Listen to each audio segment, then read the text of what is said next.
Good morning বন্ধুরা, আজকে আমি বানাবো পটল চিংড়ি। দেখুন, তার জন্য কড়াইতে সর্ষের তেল দিয়ে পটলগুলোকে এরকম গোল গোল করে কেটে সুন্দর করে ভেজে নিয়েছি। তারপরে ওই তেলেই আমি আলুগুলোকে সুন্দর একটুখানি ভেজে নেব ভালো করে। তারপরে একটু চিংড়ি মাছগুলোকেও আমি ভেজে নিচ্ছি। চিংড়ি মাছগুলো একটু বড় বড় ছিল, তাই আমি একটু মাঝখান দিয়ে কেটে ছোট করে নিয়েছিলাম।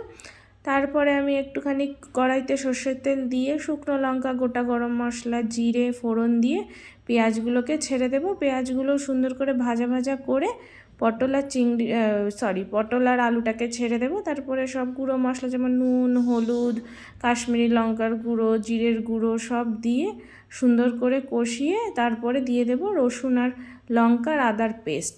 মশলাটাকে ভালো করে কষিয়ে নিয়ে যতক্ষণ না তেল ছাড়বে কষিয়ে নিয়ে তারপরে ওর মধ্যে ঢেলে দেব আমি সামান্য জল। আপনারা আপনাদের ঝোল অনুযায়ী জলটা দিতে পারেন। তারপরে ঢাকা চাপা দিয়ে যতক্ষণ না সেদ্ধ হবে আমি রান্না করে নেব। তারপরে ঢাকনাটা তুলে নিয়ে দেখুন আমার আলুটাও সুন্দর সেদ্ধ হয়ে গেছে, পটলটাও সেদ্ধ হয়ে গেছে।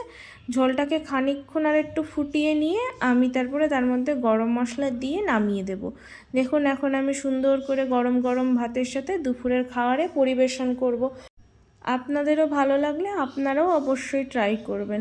আর ভিডিওটা যদি ভালো লেগে থাকে তাহলে লাইক, শেয়ার, সাবস্ক্রাইব করে দেবেন। আজকের মতো টাটা।